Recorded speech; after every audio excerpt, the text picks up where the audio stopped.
Today, my group will present about why coronavirus may make the gender pay gap wider. Let me introduce myself. My name is Norima binti Daud and my metric number is YE 20171363. In this topic, we will discuss about coronavirus pandemic in UK affect the gender pay gap.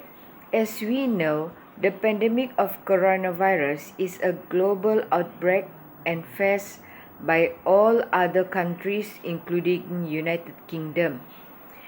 United Kingdom has taken immediately measurement and announced a lockdown starting April till June. The impact of coronavirus had changed a traditional economic activity to online activity. It caused almost every sector affected by the pandemic coronavirus. The disease started to become a global issue when it emerged China in December 2019 and it almost a year. The issue of pandemic problem has resulted the economy of country becoming weakened due to the closure of the industry, a lack of healthy labor to work and increased unemployment because of the closure of several manufacturing firms.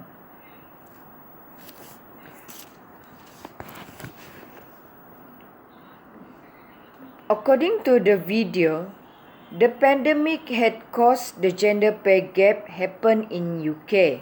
The gender pay wage gap is a measure between male and woman, which calculating the gender pay gap was measuring by the differences between average hourly earning of women and men. In the UK, 70% of frontliner workers are female, with women working in essential sectors such as health care, education, and food production. Lockdown and social distancing measurements from the COVID-19 pandemic are affecting the service sector. Working from home may be not useful solution to many of the women which job has been affected by COVID-19. For the economic activity, the current labor market crisis is unique because of that it has primarily been driven by people leaving their job and reduced hiring by firms. The gender pay gap happened in UK and labor force characteristic also the main factor of the gender pay gap happen. And it caused the question will be spinning around such as how much do women make relative to men? Does the wage gap the same whether you are a frontline worker or high level executive? Does a woman's race or ethnicity affect how much she make relative to a man? Do women with children pay a motherhood penalty? For further explanation, my team will present causing of gender pay gap for unpaid care work, the threats of COVID-19 and the burden of women and female during the pandemic in UK. Thank you. Hello everyone, my name is Cecilia Pamirani. So today I will do the do the presentation about the unpaid care work. We have 4 main points here. First of all is the unpaid care economy is a critical mainstay of the COVID-19. There are gross imbalance in the gender distribution of unpaid care work. Before COVID-19 became a universal pandemic, women were doing 3 times as much unpaid care and domestic work as men. This unseen economy has real impact on the formal economy and women's life. Next, we have school closure have put additional strain and demand on women and girls. According to ANSESCO, 1.52 billion students and over 60 million teachers are now home as COVID-19 school closure expand. As formal and informal supply of childcare decline, the demand for unpaid childcare provision is falling more heavily on women, not only because of existing structure of the workforce, but also because of social norms. As you can see, this is the unpaid care and domestic work performed by women is critical for sustaining society, has immense economic value and need to be supported through adequate policies. This you can see we have higher difference. Yeah. So next we have 2 main points here. Care for older person is also a critical need in the face of COVID-19. Across country, women are overrepresented among older persons, especially as they advance in age. Last but not least, girls and adolescents. Girls are also impacted by the care work burden of COVID-19. Recent data show that adolescent girls spend significantly more hours on course compared to their male counterparts. That's all from me. Thank you. Hi, my name is Muhammad Sadamin Abdul Rahman, and I will present about the second subtopic in our presentation. It's about the gender pay gap in COVID-19 world. We have looked at the impact of COVID-19 on various aspects of diversity. In this law now, we consider why COVID-19 crisis threatened the progress that have been made in reducing the gender pay gap and explore the opportunities the pandemic presents for employers to change the gender pay gap for better. The gender pay gap is the relative difference in the average pay of men and women across the labor market. In 2019, the gap was 17.3%, according to the UK Office for National Statistics. At the same years, the South Korea statistics show that earning ratio for female workers to male workers was 67.8%. Beyond that, at national level, the PwC Women in Work Index 2019 report that boosting the UK female employment rate from 57% to match that in Sweden, which is 69%. At the organization level, McKinsey said May 2020 report Diversity Wins found that company in the top quartile for gender diversity was 25% more likely to have above average profitability than companies in the fourth quartile.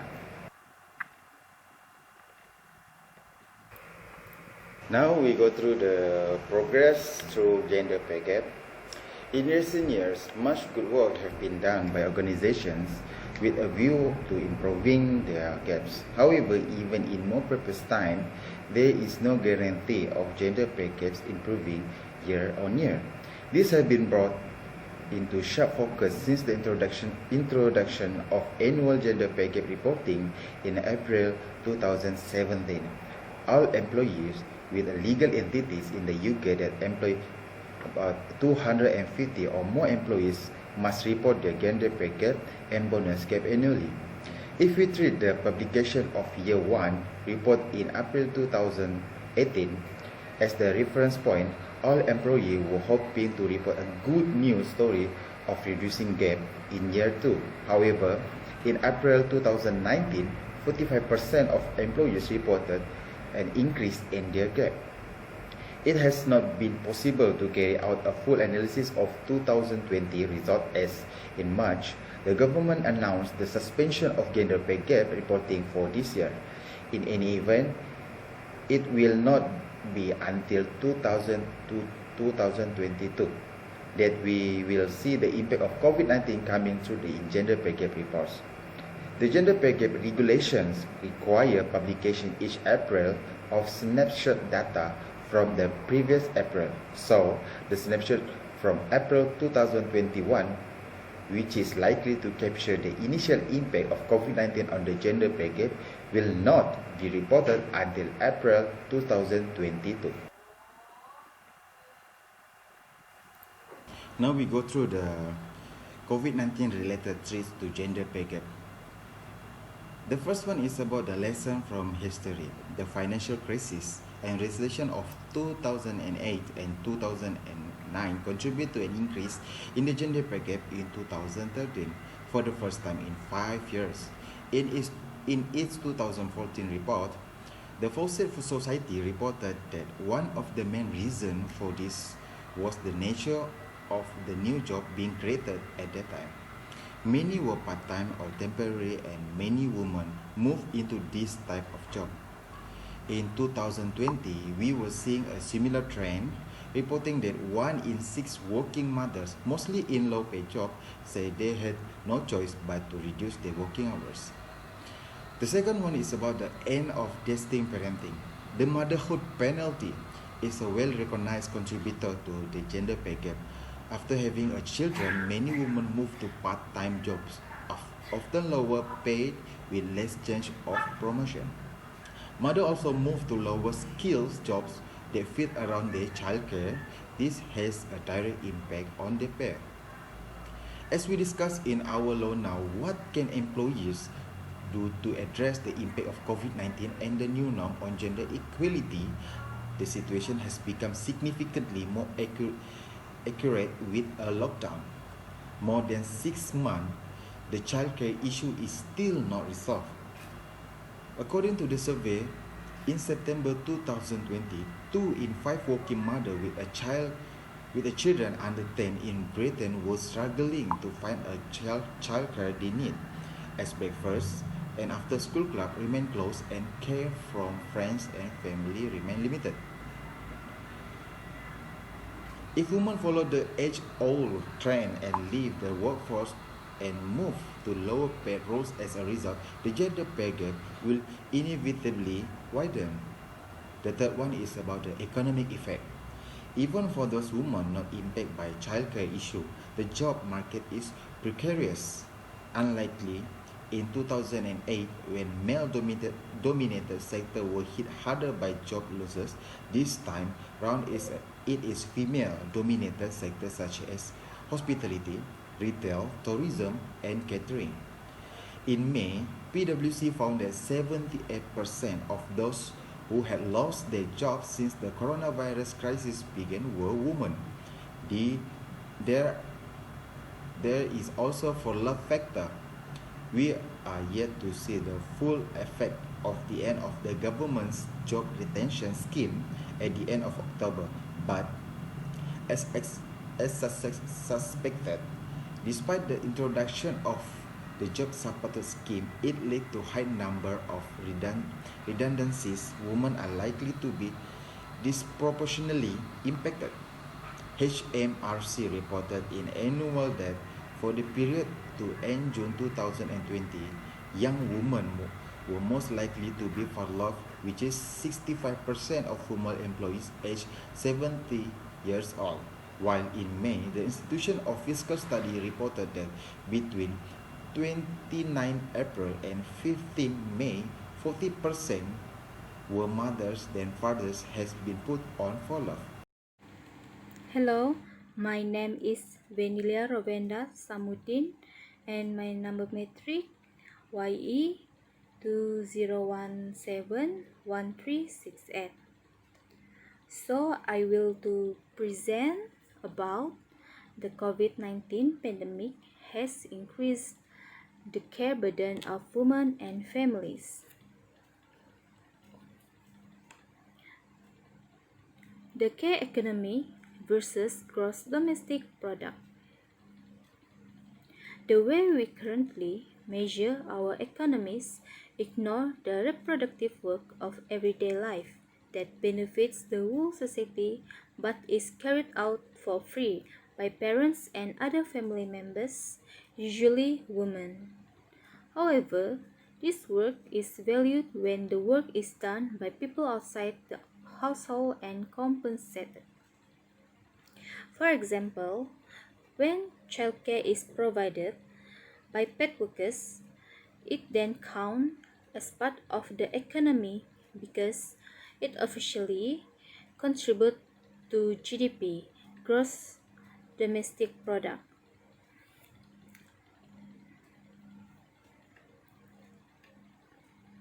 The second point is economics of care. The work of women who are invisible and unpaid. The work we do to take care of daily life for ourselves and our families depends on the economics and social status and circumstances of our family, but may include raising children, cooking, cleaning, fetching water and firewood, caring for elderly relatives, shopping division, household management, as well as mental tasks such as planning, schedule, and doing emotional work such as maintaining family relationship.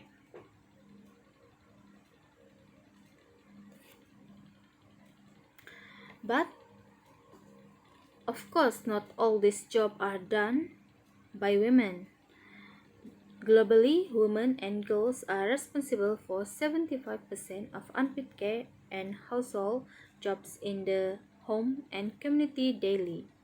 The International Labour Organization (ILO) estimates that the average woman worldwide performs unpaid care work for 4 hours 25 minutes per day compared to 1 hour and 23 minutes for men. The unpaid care jobs are called care economics, core economics, reproductive economics, and the informally it's called economic hypocrisy. When people talk about empowering women because they now also work outside the home in a paid economy in addition to taking care of their children and homes without systemic effort to encourage or activate men to take over many responsibilities. So that's all from me, and I will pass to Aizel, the next presenter. Thank you. Hello everyone. Let me introduce myself first. My name is Aizel Bres Ampurat. Matrix number YE20171365. Today I'm going to present analysis. For my part is analysis. The first one is working hours analysis. Working hours for both sexes can be through employment where women working in hospital, example nurses, are more than men from the wage factor. The government also aided allowance for them during the pandemic. Women earn much higher salaries than ever before due to the COVID-19 pandemic, especially for the nurses. The second one is analysis using working hours. Working hour should show change associated with the pandemic faster than the measurement of alternative working hours, normal working hours. First, we monitor the reported work hour each week over the past year to explain work commitments before the outbreak. Two additional control variables measure whether respondents change jobs or industry between the months included in our sample period. The third analysis is women promoted to leadership. Women are likely to receive a lower raise than a man would receive. More than 1003 managers surveyed earlier this year, Newlab found that on average male managers received an increase of $9,070 upon assuming their new leadership role, while female managers received an increase of $7,899 only, show that differences in gap pay nearly $1,200 for both genders. Okay. Next analysis is you can see in South Korean. Women took home 32.5% less income than men. The average gap is 13%, the widest pay gap among 37 members countries in OECD. South Korea has been behind other developed countries in promoting equal pay between men and women, and the little progress it has made in recent years faces a setback as the COVID-19 crisis hits female workers. The second one is in the United States. Women who work full-time are typically paid about 80 cents for every dollar paid to their male counterparts. According to a new analysis of Kansas data by the non-profit advocacy organization known as National Women Law Center mentioned that mothers are paid only 70 cents for every dollar paid to fathers, which to loss of $18,000 a year. In conclusion, can be learned from the first few years of gender pay gap reporting, it is that organizations who take real ownership of their statistic and delve into the reason behind them win. The key here is to make sure organizations do not go backwards and that the gender pay gaps and indeed other diversity issues remain high on both agendas. The smart organization will seize the opportunity presented by the COVID-19 crisis to improve their diversity profile, whilst their competitors slip backwards and spend years later trying to recover. Organizations focused on the new economic system have produced research and practically policy intervention to move society towards environmental stability, economic sustainability, and social equity in terms of income and employment as well as unpaid K job and voluntary community employment. This policy summary has focused on how gender inequality tends to be inserted during pandemic. Many other factors can be included in future research to enable a more nuanced understanding of age, standing of living, disability and health status, household composition, marital relation, ethnicity, and socio-economic status.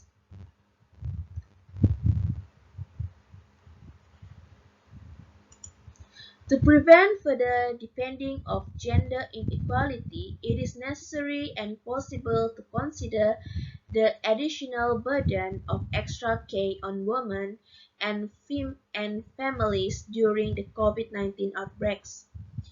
Given that many people have doubts about returning to their normal pre-pandemic life, and are interested in making changes in their own lives and in the wider community, in economic and social policy.